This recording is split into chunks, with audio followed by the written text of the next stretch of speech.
आप अभी देख रहे हैं कॉन्फिडेंस न्यूज। धन्यवाद। के पास थाना के निकट हैं और टेकारी का देखिए हाल, ये है टेकारी का हाल और नगर पालिका का हाल।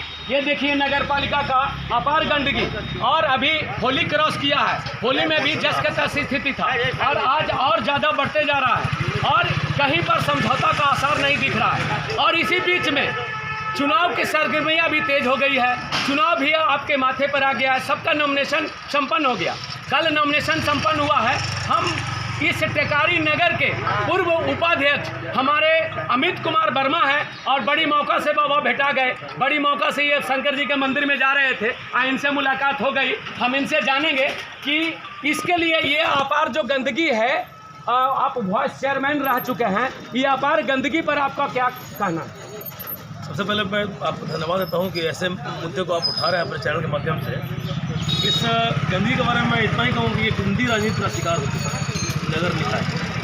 वर्तमान में जो सफाई की स्थिति है, क्योंकि विभागीय निर्देश है कि सफाई जो है वो संस्था के द्वारा करवाई जाएगी, और यहाँ जब टेंडर किया गया सफाई संस्था को करवाने के लिए तो 2 पार्ट में बांटा गया, 13 वार्ड क्योंकि टोटल 26 वार्ड है। तो एक जो ग्रुप का जो है ग्रुप 1 का उसका सिलेक्शन हो चुका है 13 से लेकर 26, 14 से लेकर 26 वार्ड तक, और दूसरे ग्रुप का नहीं हो चुका। तो आदेश दिया गया विभाग के द्वारा कि एक ग्रुप को विभागीय तौर पर करवाइए, एक ग्रुप को संविदा के द्वारा करवाया जाए, सफाई संस्था के द्वारा। तो इसी मामले को लेकर लोग राजनीति कर रहे हैं और गंदी राजनीति का शिकार हो चुका है। कारण क्या है कि सफाई कर्मी को मतलब होता है अपने काम करने और उसके पारिश्रमिक भुगतान होने से, ना कि राजनीति करने से। यहाँ स्थिति ये बन गई है, सफाई कर्मी लगभग जो है, मैं स्पष्ट बोलना चाहूँगा, कुछ ऐसे सफाई कर्मी भी हैं जो पैसा तो लेते नहीं, काम नहीं करते। आपको आए दिन देखने को मिल जाएगा। ये कड़वी बात कोई खुलकर नहीं बोलेगा, मैं खुलकर बोलना चाहता हूँ आपको कि 2 घंटा भी बहुत सारे सफाई कर्मी काम नहीं करते विभागीय तौर पर जब काम होता है तो, और जब एनजीओ के द्वारा काम करवाया जाता है तो उनका जो समय अनुसार काम लिया जाता है तो तकलीफ हो रही है। ठीक है, अगर आप रियल में ईमानदार सफाई कर्मी है या ईमानदारी से काम करना आपको है तो आपको मतलब होना चाहिए अपने काम करने से, भुगतान लेने से, ना कि कौन क्या करना है। क्योंकि ये मामला बोर्ड का है और विधानसभा का है, लोकसभा का, ऊपर के जो नेता लोग तय करेंगे वो करना है, सरकार जो तय करेंगे वो करना है, आपको इसमें पड़ता है। वर्तमान में मैंने देखा कि जो सफाई कर्मी द्वारा जो आवेदन किया गया उसमें कुछ हमारे माननीय प्रश्नों का भी हस्ताक्षर में शामिल है। तो मैं ये कहना चाहूँगा कि कुछ लोग ऐसे लोग हैं जो दिन भर ऑफिस में कार्यालय में बैठ कर और सिर्फ यही करते रहते हैं कि कैसे स्थिति को खराब किया जाए। आप देख रहे हैं वर्तमान में स्थिति में शहर की स्थिति जो बदतर हो चुकी है, काम के नाम पर जीरो है। ठीक है, सफाई की स्थिति जो सबसे महत्वपूर्ण विषय है नगर का, वो आज आपके सामने जीरो दिख रहा है। होली जैसे महत्वपूर्ण पर्व में, जो हिंदू का महान पर्व होली भी एक आता है, उसमें आप देखें कि पूरे शहर में गंदगी का अंबार भरा हुआ है। ठीक है, तो इसके लिए भी कोई पहल नहीं की। हमारे कारखाना अधिकारी बहुत अच्छे हैं और वो प्रयास हमेशा कर रहे हैं, लेकिन सफाई कर्मियों के साथ मिलकर जो गंदी राजनीति की जा रही है उसके मैं खिलाफ मैं बोलना उचित समझता हूँ। और एक बात और मैं आग्रह करना चाहूँगा सभी नगर वासियों से कि अगर उन्हें लगता है कि हमारे सामने गंदगी, तो वो थोड़ा सा सहयोग भी करना शुरू करें। और जो सफाई कर्मी आप आए दिन देखे होंगे कि सफाई कर्मियों, जब सरकारी सफाई कर्मी सफाई करते हैं तो प्राइवेट जो कर्मी हैं वो आकर कूड़ा को इधर सड़क पर छितरा देते हैं। तो इस पर भी कार्रवाई करनी पड़ेगी ताकि उनको जवाब मिले। कुछ राजनीति का शिकार हो रहा है शहर, और शहर की सफाई जो नहीं होनी चाहिए। बीच में हम आपको रोक रहे हैं वाइस चेयरमैन जी अमित कुमार वर्मा जी कि कल मैं वीडियो मेरा चल रहा है, सफाई कर्मी का मात्र 2 ही डिमांड है।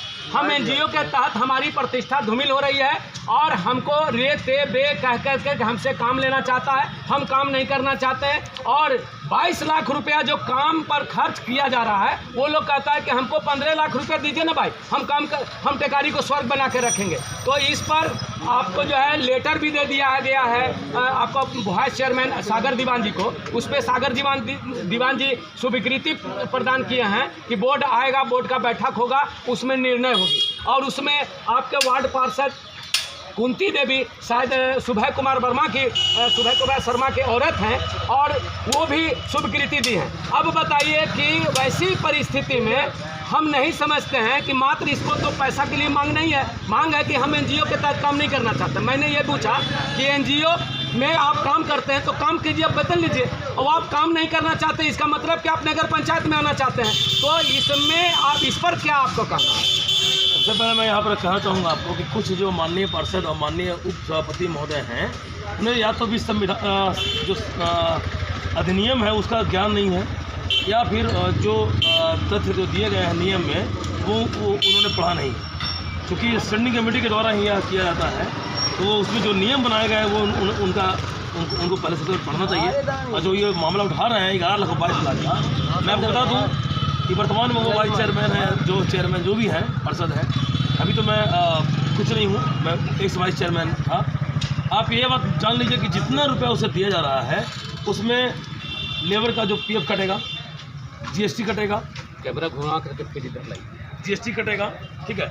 उसके बाद आप जान लीजिए कि जो जितना जो वाहन का उपयोग करेंगे शहर का, हमारे नगर निकाय का, उसका पेमेंट कटेगा, उसके बाद उसका भुगतान होगा। तो जो लोग दिखा रहे हैं कि 11,00,000 12,00,000 जो लोगों को बदलाने का काम कर रहे हैं, ये करना बंद कर दें। क्योंकि आप जान लीजिए कि संवेदक काम करता है, सफाई संस्था काम करती है, या विभागीय काम होता है, तो जब तक हाजिरी पूरा जमा नहीं होता है कार्यालय में तब तक उसका भुगतान नहीं होता है, ठीक है। तो ये जो लोग बदला रहे हैं, कि अपने हम पुनः कहेंगे, आग्रह करें उन सभी प्रतिनिधियों से, सबसे पहले अधिनियम का ज्ञान लें, अधिनियम को पढ़ें, अवलोकन करें, और जो जिस नियम के तहत टेंडर निकाला गया सफाई का, उसको पहले पूरी अच्छी तरह पढ़ें और तब बात करें, ज़्यादा बेटर है। दूसरी बात, आपने कहा कि NGO के तहत काम करने से लोग मना कर रहे हैं, तो एक बात आप मान लीजिए, इनमें कहीं ना कहीं उन लोगों का स्वार्थ छिपा हुआ है। स्वार्थ क्या है मैं बता रहा हूँ। लगता है उन लोगों को क्या है कि अगर मैं कंटिन्यू विभागीय तौर पर काम करूँगा तो मुझे परमानेंट कर दिया जाएगा। क्योंकि मैंने आपका वीडियो देखा भी है, उसमें कुछ सफाई कर्मियों ने कहा है कि हम 20 वर्षों से 15 वर्षों से काम कर रहे हैं और मुझे आज तक मतलब परमानेंट नहीं किया गया। मैं आपको बता दूं कि नगर निकाय के द्वारा या विभागीय तौर पर एक निर्देश दिया गया है कि अभी किसी भी सफाई कर्मी या किसी को हम परमानेंट नहीं कर सकते। और नगर निकाय को, बोर्ड को जो विभाग का आदेश प्राप्त है उसी को अनुमोदन करना है, ठीक है। तो अभी किसी भी कंडीशन से सफाई कर्मी को टेम्पोररी ही काम करना है, और नगर निकाय का जो आदेश है, विभाग का जो आदेश है, उसके तहत विभागीय तौर पर ही काम तो वे नहीं होगा। जहाँ तक विभागीय कार्य हो रहे हैं, कारण क्या है सुन लीजिए। विभागीय कार्य में बहुत ज़्यादा लापरवाही और अनियमितता बढ़ जाती है, क्योंकि जो स्थानीय कर्मचारी, स्थानीय नगर निकाय के प्रतिनिधि लोग जो मिलकर सफाई करवाते हैं, उसमें कहीं कहीं घपला होता है, और सफाई संस्था के द्वारा जो काम करवाया जाता है, हम ये मानते हैं कि उनका भी इसमें हित छुपा हुआ है, इनकम छुपा हुआ है, लेकिन उनका प्रॉफिट अलग से दिया जाता है। और पुनः मैं बताना चाहूँगा कि NGO के साथ काम हो या विभागीय स्तर पर काम हो, तो जब तक वो हाजिरी का रिकॉर्ड कार्यालय को जमा नहीं समर्पित नहीं करेंगे, तब तक उसका भुगतान नहीं होता है। तो एक बार फिर से आग्रह करूँगा भाई सभी प्रतिनिधियों से भी कि अपने द्वारा निकाले गए नियम का अवलोकन करें और अधिनियम का अवलोकन करें, ताकि जो मिसअंडरस्टैंडिंग है आपके अंदर वो दूर हो। चलिए, इस प्रकार से हम और आगे हम दिखाएंगे, और वीडियो में बने रहिएगा। हम तब तक स्टूडियो वापस ले चलते हैं। धन्यवाद।